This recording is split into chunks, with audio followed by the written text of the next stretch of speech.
Salut, que tu sois encore hésitant à l'idée de passer freelance par peur de ne pas trouver de clients ou que tu t'es déjà lancé mais que tu es encore à la recherche de quelques conseils pour décrocher tes premières missions, cette vidéo est totalement faite pour toi. Je vais te donner toutes les méthodes que moi j'utilise personnellement pour trouver mes missions efficacement et le plus rapidement possible. C'est parti. Évidemment, comme tu l'imagines, c'est très souvent la première mission qui va être la plus décisive et la plus dure à obtenir par la même occasion. Et donc, à part à passer par une voie royale où ton employeur actuel, par exemple, va te proposer de faire la même activité, mais en freelance au lieu d'un salarié, là, c'est quand même vraiment top et c'est vraiment une occasion en or, hein. D'ailleurs, au passage, il y a encore des gens qui refusent ces offres-là, mais je pense que c'est vraiment par méconnaissance du statut de freelance parce que sinon, c'est beaucoup trop avantageux pour dire non. Mais du coup, évidemment que c'est un petit peu compliqué de trouver la première mission. Il faut pas se mentir là-dessus, je préfère être transparent. Ça peut être délicat, ça peut prendre plusieurs semaines, plusieurs mois, mais il faut surtout pas lâcher, il faut pas se désespérer, hein. Si on estime que c'est ce qu'on veut faire, il faut vraiment aller jusqu'au bout de notre idée et persévérer tout simplement. En tout cas, mon premier conseil, ce serait du coup pour des gens qui ont des premières propositions qui tombent, mais qui ne se sentent pas vraiment au niveau en termes de compétences, par exemple, donc qui se disent bah non, ça c'est pour un senior, je peux pas faire cette mission-là, elle est trop au niveau pour moi. Bah non, franchement, pour moi en tout cas, il faut foncer dans ces missions-là. Parce que d'une part, il ne faut pas trop faire le difficile au début, hein, comme je vous l'ai dit, ça va être un enclenchement et tu vas pouvoir lancer la machine grâce à tes premières missions. Donc il faut vraiment accepter les premières. Et surtout, si c'est quelque chose qui t'intéresse, bien sûr, ça va être beaucoup plus efficace en termes de formation. Tu vas progresser tellement plus vite en étant sur le terrain et en voulant du coup être efficace et faire plaisir à ton client pour avoir un beau rendu final, que honnêtement, tu vas tout donner. Tu prendras s'il faut plus de temps et plus d'investissement perso pour réussir cette mission et te lancer dans les dans les meilleures conditions. Mais franchement, quitte à rembourser le client à la fin si le rendu est pas bien, je te conseille vraiment d'accepter ces missions-là et de ne pas avoir le syndrome de l'imposteur parce que tu verras que c'est tout simplement la meilleure école. C'est là où tu progresses le plus vite, même si tu as fait des formations ou autres. Il n'y a jamais rien de mieux qu'un cas concret et un vrai sujet demandé par une entreprise. Et au moins, la pression de satisfaire son client devrait totalement jouer son rôle et te surbooster pour réussir au mieux ta mission. Et ça va lancer de la meilleure manière possible ta carrière en freelance. Un autre conseil que je peux te donner et qui là pour le coup va s'appliquer à tout le monde, c'est de te spécialiser au maximum. Tout simplement parce que ça ne va avoir aucune valeur de savoir tout faire. Donc c'est très bien quand tu sais faire du bricolage, de la cuisine, etc. chez toi. Mais pour une entreprise, en fait, elle va avoir un besoin précis et donc elle veut tout simplement quelqu'un qui y réponde et qui soit expert dans ce domaine-là. Donc si tu sais tout faire mais que tu n'es pas vraiment ultra compétent dans un domaine, tu vas pas forcément trouver ta place au début. Et donc, ce que je conseille, c'est de faire des formations du coup sur un outil ou une compétence un peu ciblée pour te démarquer aussi, hein. S'il n'y a pas beaucoup de concurrence, c'est encore mieux. On passe maintenant aux actions que tu peux mener pour être le plus efficace possible dans ta recherche et augmenter au maximum tes chances de trouver une mission. La première, pour moi, tout simplement, ça va être d'aller recontacter tes employeurs, que ce soit actuels ou précédents. Donc, que tu aies fait un CDD, un stage ou quoi que ce soit et que tu as envie de retravailler là-dedans potentiellement, ça vaut le coup de tenter. Je pense que ça ne coûte rien et au moins tu auras déjà cette familiarité avec l'environnement, tu connaîtras déjà les personnes, les missions, etc. Donc ça peut toujours être une bonne option. Ensuite, une des méthodes les plus efficaces, ça va être d'activer ton réseau. Donc même si je déteste cette expression, mais là pour le coup elle prend tout son sens, tu vas pouvoir à la fois contacter des anciennes connaissances ou des gens avec qui tu as déjà travaillé, donc que ce soit en direct, par message, par un petit appel ou autre, ou utiliser LinkedIn notamment, qui est un super outil. Maintenant, c'est tellement puissant. Il te faut un compte LinkedIn et il faut bien le mettre à jour surtout. Donc avec toutes tes expériences, qu'est-ce que tu sais faire, qu'est-ce que tu recherches, en quoi tu peux être utile, etc. Et ça va te permettre à la fois de trouver des gens qui font la même chose que toi. Donc ça permet de te rapprocher, de discuter et tout, c'est toujours intéressant. Et surtout de trouver des clients potentiels, peut-être des gens que tu n'aurais jamais rencontrés par tel ou tel biais. Là au moins tu peux tomber dessus, quelqu'un peut relayer telle ou telle information qui va t'arriver et qui peut changer vraiment ta carrière, hein. Pour le coup, au démarrage, n'importe quel petit déclic, ça peut avoir une importance. Donc franchement, LinkedIn, c'est tellement efficace qu'il faut absolument s'en servir.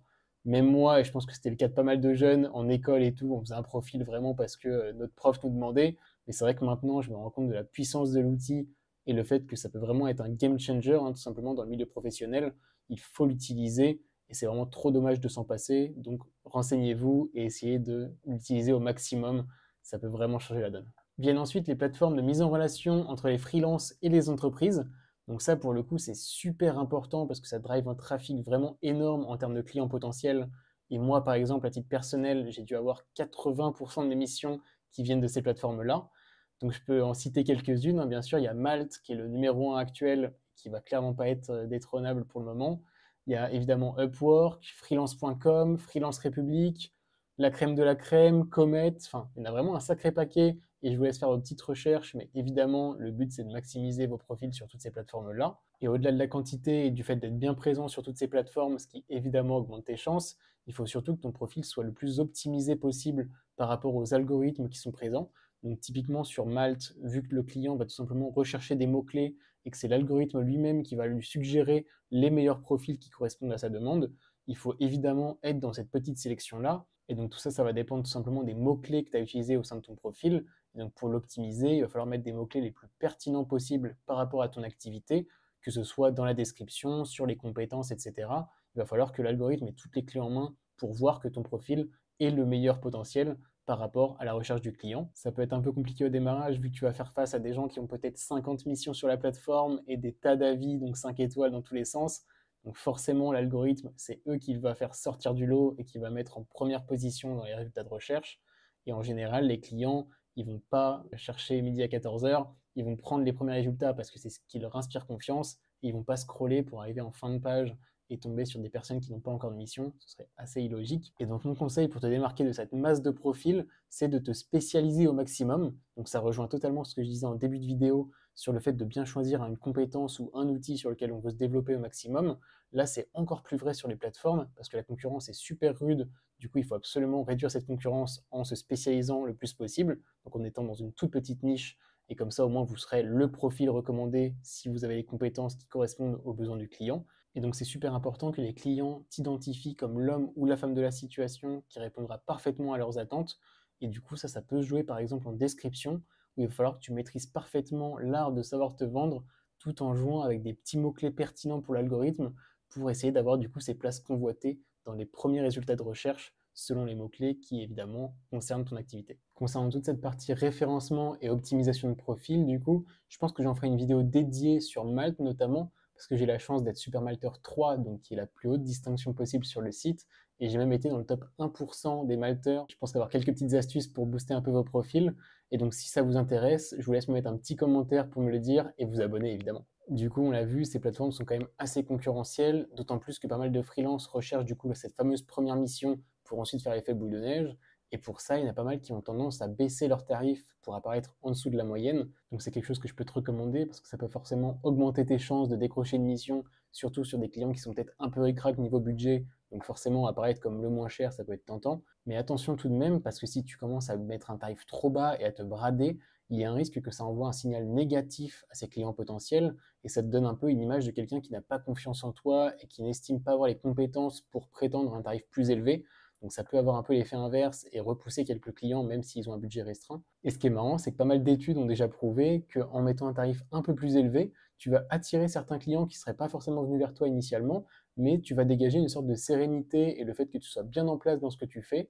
Et donc eux, ils vont tout simplement avoir confiance en toi et sentir que le retour sur investissement sera totalement positif de leur côté. Donc tu l'auras compris, ton positionnement en termes de tarifs va être super important, tout comme pas mal d'autres aspects de ton profil. Et pour t'aider sur ce point-là, j'ai mis en place un petit Google Sheet qui répertorie tout simplement tous les TJM moyens des freelances en France, par activité, par niveau d'expérience. Donc tu devrais assez vite te reconnaître là-dedans et pouvoir te positionner du coup au curseur que tu estimes le mieux. Donc je te mets tout ça en description, tu as juste à cliquer sur le premier lien et je te laisse accéder à tout ça gratuitement évidemment.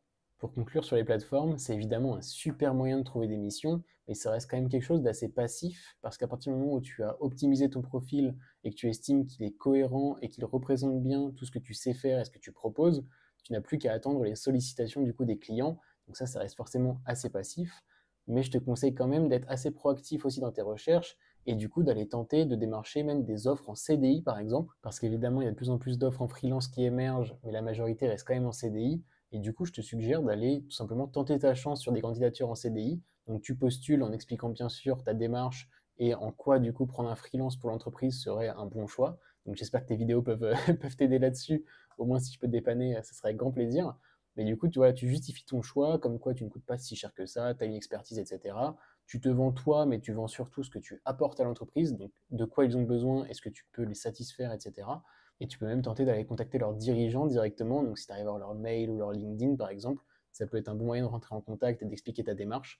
Donc voilà, je pense que ça se tente. Une autre démarche que je t'encourage à faire, c'est de te rendre à des événements, tout simplement.